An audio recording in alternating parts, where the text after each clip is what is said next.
Gold, trusted gold buyers. మీరు తాకట్టు పెట్టిన బంగారాన్ని విడిపించి ఈ రోజు ఉన్న మార్కెట్ ధరకు కొనబడను.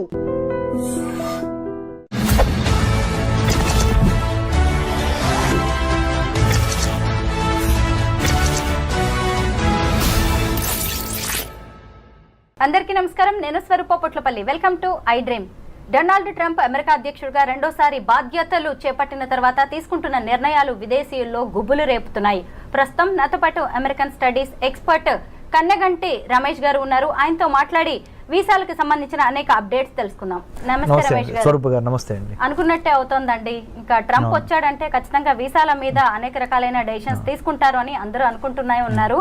ముఖ్యంగా H1B వీసాల మీద లాటరీ సిస్టమ్ ను బ్యాన్ చేయబోతున్నారు, ముఖ్యంగా రద్దు చేయబోతున్నారు అనే వార్తలు వస్తున్నాయి. మీ దగ్గర దీనికి సంబంధించి ఏమి ఇన్ఫర్మేషన్ ఉంది? H1B లాటరీ సిస్టమ్ ని రద్దు చేయటం అనేది ఇప్పుడు జరగదు. Please be relaxed. కానీ there are two schools of thought. ఒక స్కూల్ ఆఫ్ థాట్ ఏమని చెప్తుందంటే, మెరిట్, అమెరికా అంటేనే merit based economy, meritorious talented highly skilled పీపుల్కి ఇవ్వాల్సిన H1B వర్క్ పర్మిట్ని మీరు అదేదో ఒక జోదం లాగా లాటరీ వేసి ఆ లాటరీలో ఎవరిది చిట్టు వస్తే వాళ్ళని తీసుకొని వాళ్ళకి పంపించడం ఏంటి? ఎగ్జాంపుల్ అండి, హార్వర్డ్ యూనివర్సిటీలో చదువుకున్నాను నేను. ఎగ్జాంపుల్, నిజంగా నేను స్టాన్ఫోర్డ్ యూనివర్సిటీలో చదువుకున్నాను. నేను ఆర్టిఫిషియల్ ఇంటెలిజెన్స్ ప్రోగ్రామ్ మీద మొన్న 2024లో స్టాన్ఫోర్డ్ యూనివర్సిటీలో చదువుకొని వచ్చా. నేనే అమెరికాకి H1B కోసం అప్లై చేస్తున్నా. కానీ నా టైం అవ్వక నా చిట్టు పికప్ అవ్వకుండా ఎవరో అమెరికాలో ఒక చిన్న యూనివర్సిటీలో అడ్మిషన్ వచ్చిన వాళ్ళ లాటరీ సిస్టంలో అక్కడ చదువుకొని వచ్చిన అబ్బాయిది వర్క్ చేయడానికి ఆయన చిట్టు పికప్ అయింది అనుకోండి. మరి నేను స్టాన్ఫోర్డ్లో చదువుకొని వచ్చాడు, అతను ఏదో చిన్న యూనివర్సిటీలో చదువుకొని వచ్చి ఇద్దరం వెళ్తుంది భుక్తి కోసమే. కానీ నా ఎడ్యుకేషనల్ క్వాలిఫికేషన్స్ అన్ని పక్కన పెట్టి ఆయనది పికప్ అయింది. అంటే నా మెరిట్ అసలు టెస్ట్ కాకుండానే, నా మెరిట్ జడ్జిమెంట్కి రాకుండానే, దాని పరిగణలోకి తీసుకోకుండానే ఏదో లాటరీ వేసి లాటరీలో చిట్టిస్తే ఎంత పెయిన్గా ఉంటుంది మేడం. ఇది ఒక స్కూల్ ఆఫ్ థాట్, ఒక section of society argument. It should be on merit basis, not on the lottery chit pickup basis. Second rung of people ఏం చెబుతున్నారంటే, వర్ణాలు, వర్గాలు, తరతమ భేదాలు, ఉన్నోళ్ళు లేనోళ్ళు ఇవన్నీ మాకు సంబంధం లేదు. చిట్ ఎవరికి వస్తే వాళ్ళకి కూడా వదిలిపోయాయి, ఈజీ అవుద్ది. మేము అప్పుడు ఫెయిర్గా ఉన్నట్టు ఉంటుంది, జడ్జిమెంట్గా ఉన్నట్టు ఉంటుంది. అంటే we're not being judgemental, we're very fair and transparent. Whoever chit gets picked up or lottery gets picked up, he or she will get the H1B permit. So ఇదే ఫెయిర్ మోడల్ అని కొంతమంది. So ఇటువేమో merit అని, ఇటువైపు ఏమో lottery based అని. చివరికి ఇప్పుడు 2025 హైదరాబాద్లో ఐ డ్రీమ్ స్టూడియోలో స్వరూప పొట్లపల్లి గారితో నేను కూర్చొని రమేష్ కన్నెగంటి మాట్లాడుతున్న ఈ తరుణంలో ఇప్పుడు ఉన్న రూల్ ఏంటి అంటే, చిట్టు ద్వారానే, లాటరీ ద్వారానే పికప్ అయ్యేదే H1Bకి వెళ్తుంది. కానీ ఇంకా అది రద్దు కాలేదు ఆ system. This is the fact. కానీ మనలాంటి వాళ్ళం మాట్లాడుకున్నప్పుడు ఖచ్చితంగా ఒక టాలెంట్ అనేది లక్ డిసైడ్ చేయకూడదు. అవును కదా. మరి ఇప్పుడు ఈ లాటరీ సిస్టమ్ తీసేస్తే మంచిదంటారా, తీయకపోతే మంచిదంటారా?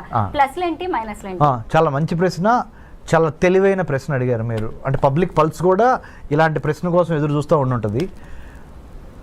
ఒక మెరిటోరియస్ స్టూడెంట్గా కింద నుంచి చదువుకొని, అంటే స్కాలర్షిప్స్ మీద, మెరిట్ మీద చదువుకొని పైకి వచ్చిన వాడిగా, ఆబ్వియస్లీ నా personal opinion, I will vote for the merit based system.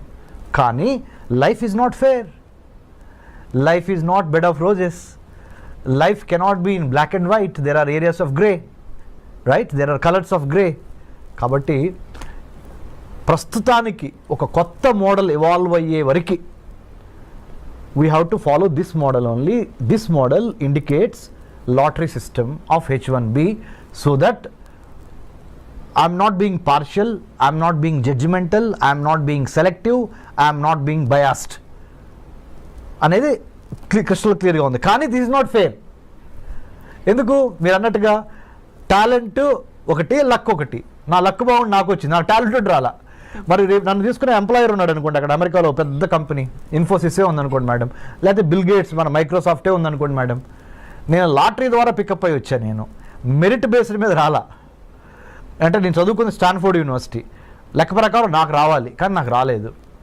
కానీ ఎవరో ఒక చిన్న యూనివర్సిటీలో చదువుకో అంటే ఇక్కడ మీరు ఇంకొకటి ఆర్గ్యూ చేయొచ్చు వేరే వాళ్ళు ఏమని, అంటే పెద్ద పెద్ద బ్రాండెడ్ యూనివర్సిటీలు చదువుకున్న వాళ్ళకి మాత్రమే తెలివితేటలు ఉంటాయా?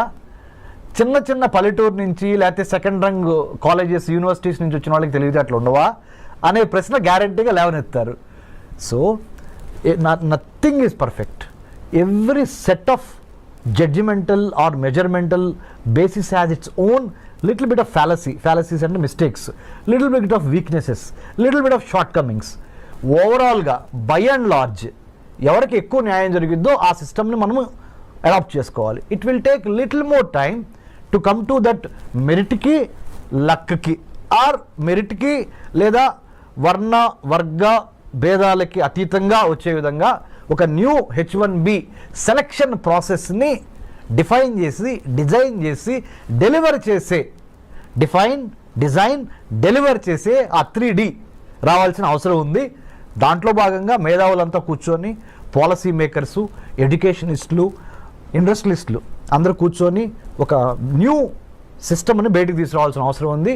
How do you accommodate A competent, A transparent, A meritorious, A talented guy or girl to work in the United States of America based on the merit base, not on the luck base. ఆ సిస్టానికి రావడానికి we are evolving. ఎందుకంటే Rome is not built over night కదా. తప్పులు జరుగుతూ ఉంటాయి, నేర్చుకుంటూ ఉంటాం, వాటిల్లో నుంచి ఇవాల్వ్ అయి వస్తూ ఉంటాం. ఐఎమ్ షూర్ స్వరూప గారు in the days to come in very near future I think United states customs and immigration agency will go in to that direction under the department of homeland security. H1B వీసాలో కొత్తగా ఏమైనా మార్పులు తీసుకొచ్చే chances ఉన్నాయంటారా? Yeah, I think that's a smart question. Again, you know why? Given the Immigration and Customs Enforcement Agency, given the United States Customs and Immigration Office, given the new geopolitical, geostrategic realities of Russia, Ukraine on the one hand, Israel, Palestine on the other hand, North Korea, South Korea, China, Taiwan, ఇవన్నీ global flash points, గొడవలు జరుగుతున్నాయి, యుద్ధాలు జరుగుతున్నాయి. వీటన్నిటికీ తోడుగా post COVID-19 world ఆర్డర్లో Covid తర్వాత వచ్చిన ప్రపంచంలో రాజకీయ, ఆర్థిక, సామాజిక, సాంఘిక పరమైన మార్పులు ప్రస్ఫుటంగా కనపడుతున్నాయి. ఆర్థికంగా అమెరికా కుదేలవుతున్న దశ ఇది. For your kind information, America ఆర్థిక బలాలన్నీ వీగిపోతున్నాయి. The economic tremors, the political tremors, the technological tremors are really shifting the pendulum in the other direction. Asia ప్రాంతంలో ఉన్న చైనా వైపుకి ప్రపంచ ఆర్థిక, రాజకీయ, వర్తక, వాణిజ్య, వ్యాపార సంబంధాలు చైనా వైపుకి ఇన్ ఫేవర్గా పవనాలు ఇటు మూవ్ అవుతున్నాయి. మంచికో చెడుకో we have to wait and see. But having known this fact, United States of America has got a wake up call. అందుకని మన ట్రంప్ గారు కూడా అన్నారు, hey it's a wake up call from China, People's Republic of China. You know what is it? DeepSeek R1 అనే ఒక కొత్త AI మోడల్ని, chat bot ఇప్పుడు ఏదైతే ఉందో చాట్ GPT లాంటి ఒక మోడల్, కొన్ని $1 బిలియన్ ఖర్చు పెట్టి చాట్ GPTని మనం తయారు చేస్తే అలాంటి దాన్ని DeepSeek R1 అనే ఒక మోడల్ని చైనా వాడు $5.5 మిలియన్ తయారు చేశాడు. మనమేమో దాని మీద 100 కోట్లు 1000 కోట్లు ఖర్చు పెడుతున్నాం. మనకేమన్నా పిచ్చి పట్టిందా, లేకపోతే మనకేమన్నా తెలివితేటలు లేవా అని మనల్ని మనం ప్రశ్నించుకోవాల్సిన అవసరము, అఘాయిత్యము, సందర్భము ఏర్పడినవి అని సాక్షాత్తు 47th president of the United States of America Donald Trump has given a public statement. అంటే చైనా మ్యానుఫ్యాక్చరింగ్ స్పేస్ని, సైబర్ స్పేస్ని, మ్యారిటైమ్ స్పేస్ని, పొలిటికల్ స్పేస్ని, సర్వీస్ సెక్టర్ స్పేస్ని ఆక్యుపై చేస్తుంది. ఎన్లార్జ్మెంట్, ఎంట్రాప్మెంట్, ఎన్సర్కిల్మెంట్ అనే 3 విధానాల ద్వారా ప్రపంచంలో ఉన్న వర్తక, వాణిజ్య, వ్యాపార, సాహిత్య, రాజకీయ రంగాల్లో, ఆర్థిక రంగాల్లో తనదైన ముద్ర వేసుకోవటానికి చైనా నడుం బిగించి ఎన్లార్జ్మెంట్, ఎంట్రాప్మెంట్, ఎన్సర్కిల్మెంట్ అనే 3 స్ట్రాటజీల ద్వారా చాప కింద నీరులాగా ప్రవహిస్తున్న తీరుని అమెరికా గ్రహించింది. అమెరికాతో పాటు ఇండియా గ్రహించింది. ఇండియాతో పాటు ఆస్ట్రేలియా, జపాన్, మిగతా దేశాలు కూడా గమనించినాయి. ఈ 4 దేశాల పేర్లు ఎందుకు ప్రస్ఫుటంగా ప్రస్తావించానంటే మేడం గారు, స్వరూప గారు, India, Australia, Japan, United states ఈ 4 కలిపి ఈ చైనాని ఎదుర్కోవటానికి క్వాడ్గా ఏర్పడింది. QUAD అంటే 4 చతురస్రాకారంలో ఈ 4 దేశాలు ఈ చైనాని ఎదుర్కోవటం కోసం ఇందాక మీకు చెప్పాను spaces, manufacturing space, cyber space, maritime space, service sector space and political space, వీటిని కాపాడుకోవాలి దీని నుంచి, చైనా నుంచి అని ఈ 4 దేశాలు జతగట్టినాయి. వీటితో పాటుగా భారత్ అంటే వీటిలో ఒకటైన భారత్ ఇటు బ్రిక్స్ని మేనేజ్ చేయాలి. Brazil, Russia, India, China, South ఆఫ్రికాలోనూ భారత్ ఉంది. ఇటు క్వాడ్ అంటే Australia, Japan, India, United States, ఇక్కడ కూడా ఇండియా ఉంది, ఇక్కడ కూడా ఇండియా ఉంది. మరి వీళ్ళతోనూ వెళ్ళాలి, వీళ్ళతోనూ వెళ్ళాలి.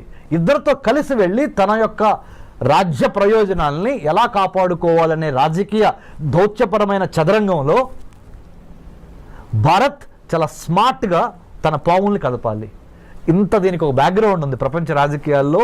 ఇప్పుడు జరుగుతున్న COVID-19 పరిణామం తర్వాత అమెరికా ఆర్థిక వ్యవస్థ కుప్పగూలిపోయి, అందుకనే let's make America great again అనే నినాదంతో ప్రెసిడెంట్ ట్రంప్ ఎందుకు అధికారంలోకి వచ్చాడు అంటే, ఉన్న వాళ్ళకి అమెరికా పౌరులకి ముందల విద్య, వైద్యం, ఆరోగ్యం, పర్యావరణం, వాళ్ళకి భద్రత, ఉపాధి ఇవ్వగలిగితే తర్వాత మిగిలింది ఏదన్నా ఉంటే ప్రపంచ దేశాలకు పంచిపెడతాము అనే ఒక బేసిక్ నాలెడ్జ్ నుంచి, బేసిక్ ఐడియాలజికల్ ప్రిమైజ్ నుంచి ఆయన let's make America great again అన్నాడు.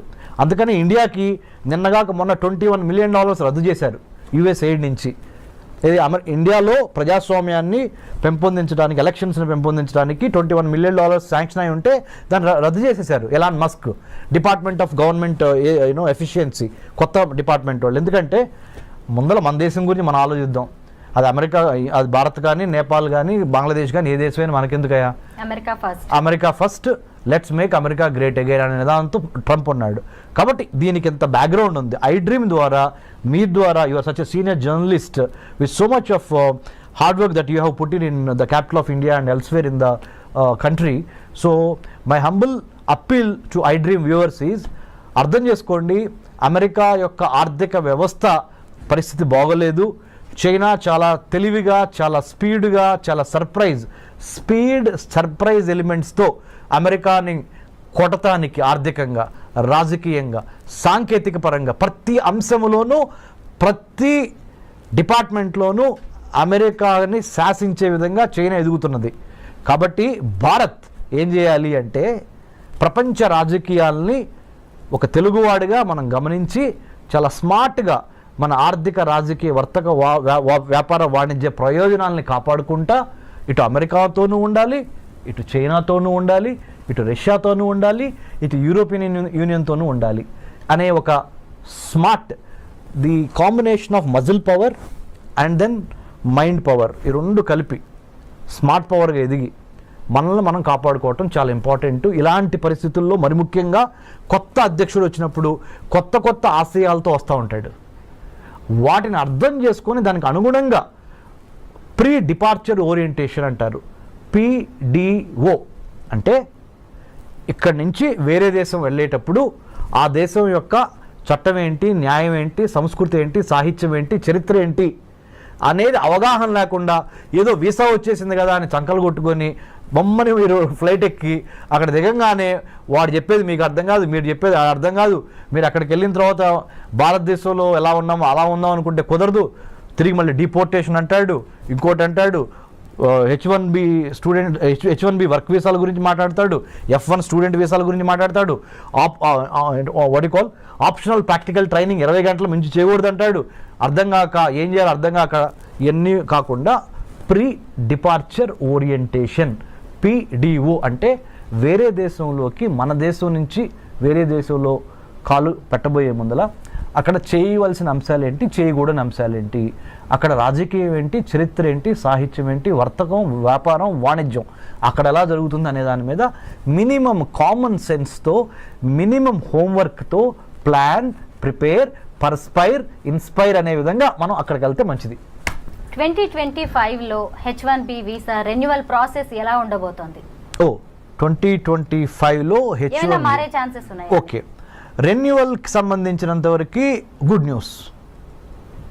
మంచి ప్రశ్న అగైన్. ఎందుకు చెప్పనా, ఇప్పుడు వరకు 2024 మ్యాక్సిమం 2023, 2024 ప్రథమాంకం వరకు ద ఫస్ట్ పార్ట్ ఆఫ్ 2024 వరకు ఏంటి H1B వీసా రెన్యువల్ కావాలంటే మీరు ఉదాహరణ నా పేరు డాక్టర్ రమేష్ కన్నిగంటి, నేనేమనుకోండి నేను అమెరికాలో సిలికాన్ వ్యాలీలో సియాటల్, శాన్ ఫ్రాన్సిస్కో, బే ఏరియాలో నేను లెట్సే మైక్రోసాఫ్ట్లో పనిచేస్తున్నా. H1B మీద నేను అమెరికా వెళ్ళి ఒక 3 ఏళ్ళు జాబ్ చేశా. మళ్ళీ నేను రెన్యువల్ చేయించుకోవాలి. అక్కడి నుంచి ఇండియా వచ్చి ఇండియాలో కొన్నాళ్ళు గడిపి మళ్ళీ I have to renew my H1B. దానికి సొంత దేశానికి తిరిగి రావాల్సి వచ్చేది. అప్పుడు నేను అక్కడ ఆ ఎంప్లాయర్కి నేను ఎంప్లాయీ, ఆయన ఎంప్లాయర్, నాకు ఉద్యోగం ఇచ్చిన ఆయన, నేను ఉద్యోగం చేస్తున్నా అండి. మా ఇద్దరికి మధ్య కొంత కమ్యూనికేషన్ కావాలి. మళ్ళీ మీ ఇద్దరు అడ్జస్ట్ అవ్వాలి. నిన్నటి వరకు అక్కడ జాబ్ చేస్తా, ఒకేసారి మళ్ళీ ఇండియా వచ్చి ఇండియాలో మళ్ళీ ఫుడ్, క్లైమేట్ ఇవన్నీ అడ్జస్ట్ అయ్యి మళ్ళీ ఇక్కడి నుంచి మళ్ళీ అదే జాబ్కి వెళ్ళేటప్పటికి కొంత టైం పట్టేది.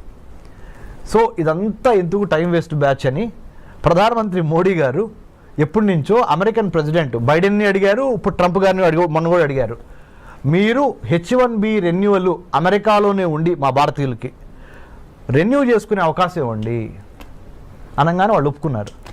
ఇప్పుడు now they are going to give us the chance to renew our H1B by being in the United States of America. You don't need to come back to India. H1B visa మీద ఉన్న వారికి జన్మతః వచ్చే ఈ పౌరసత్వ రద్దు అనేది కూడా వాళ్ళ మీద ఎలాంటి ప్రభావం చూపించే అవకాశం ఉంది? అంటే H1Bని ఒక్క నిమిషం పక్కన పెడితే స్వరూప గారు, మొన్నటి వరకు 1789 జార్జ్ వాషింగ్టన్ ప్రథమ American president, 47th president of the United States of America Donald Trump ప్రమాణ స్వీకారం ముందల వరకు అంటే జనవరి 2025 జనవరి 20 వరకు ఏంటంటే ఆ దేశంలో కనుక ఒక ప్రెగ్నెంట్ లేడీ జన్మనిస్తే ఆటోమేటిక్గా అబ్బాయికి కానీ అమ్మాయికి కానీ ఆ అమెరికన్ పౌరసత్వం వచ్చేసేది. కానీ ట్రంప్ ఏం చేశాడు, అమెరికన్ పౌరసత్వం ఇవ్వటం ఈజీ, కానీ పౌరసత్వం ఇచ్చిన తర్వాత బెనిఫిట్స్ కూడా ఇవ్వాల్సి వస్తున్నాయి. ఆ బెనిఫిట్స్కి అయ్యే డబ్బులు ఖర్చు ఎంత అవుద్ది అంటే, when you are pregnant, you are coming and delivering a baby in my country, that is United States of America. The moment your baby is born on this land, he or she becomes a American citizen కదా. మరి American సిటిజన్ని మళ్ళీ protect చేసుకోవాల్సిన బాధ్యత ఎవరిది? నాదే కదా. అంటే being the American president. So దానికి అయ్యే ఖర్చు ఎంత, దానికి అయ్యే నా బరువు ఎంత, బాధ్యత ఎంత అని వాళ్ళు బేరీజ్ చేసుకొని, ఎందుకంటే ఆయన బిజినెస్ మ్యాన్ కదా, బేరీజ్ వేసుకొని నా వల్ల కాదు బాబు, ఇక నుంచి ఏం చేద్దామంటే అమెరికాలో వచ్చి అమెరికన్లో డెలివరీ అయిన ఏ బేబీకైనా 2-3 కండిషన్స్ పెడుతున్నా. తండ్రి కానీ తల్లి కానీ పౌరసత్వం అయినా అయి ఉండాలి, లేదా గ్రీన్ కార్డ్ అయినా అయి ఉండాలి, లేకపోతే మీకు మీ అబ్బాయికి కానీ అమ్మాయికి కానీ నేను ఇక్కడ పౌరసత్వం ఇవ్వలేను. మీరు ఏదో విజిటర్ వీసా మీద వచ్చి, స్టూడెంట్ వీసా మీద వచ్చి, J1 వీసా మీద వచ్చి, L1 మీద వచ్చి, M1 వీసా మీద వచ్చి ఇక్కడ మీరు మీ అబ్బాయి అమ్మాయి ఇక్కడ పుడితే మొన్నటి వరకు అయితే చెల్లింది పౌరసత్వం వచ్చేది, ఇప్పుడు నా వల్ల కాదు. Because America doesn't have that kind of money or that kind of wherewithal to protect your child, because I have to give you all the American సిటిజన్షిప్కి ఉన్న బెనిఫిట్స్ అన్నీ ఇవ్వాల్సి వస్తుంది. I'm not in a position for the time being. రేపొద్దున వేరే president వచ్చిన తర్వాత, president ట్రంప్కి ఇది సెకండ్ టర్మ్, ఫైనల్ టర్మ్, రేపొద్దున వేరే ప్రెసిడెంట్ వచ్చిన తర్వాత ఆయన మారిస్తే నాకు సంబంధం లేదు. నేను దిగిపోయే వరకు అంటే 2025 నుంచి అనదర్ 4 years 2029 వరకు నేను మట్టికి మీకు అమెరికా పౌరసత్వం ఇవ్వలేను. బర్త్ రైట్ సిటిజన్షిప్ అనేది మీ బర్త్ రైట్ అని మొన్నటి వరకు అన్నారు కదా, అది ఇప్పుడు కాదు. మీకు బర్త్ రైట్ కావాలి, సిటిజన్షిప్ కావాలి అంటే అమెరికాలో కొన్ని కండిషన్స్ ఉన్నాయి. కండిషన్ నెంబర్ 1, భార్యాభర్తల్లో ఒకళ్ళకి పౌరులై ఉండాలి, అమెరికా పౌరులు. రెండో కండిషన్, కనీసం గ్రీన్ కార్డ్ అయి ఉండాలి. ఈ 2 కండిషన్స్ పెట్టారండి. Thank you so much Ramesh గారు. థ్యాంక్ యూ స్వరూప గారు, థ్యాంక్ యూ వెరీ మచ్.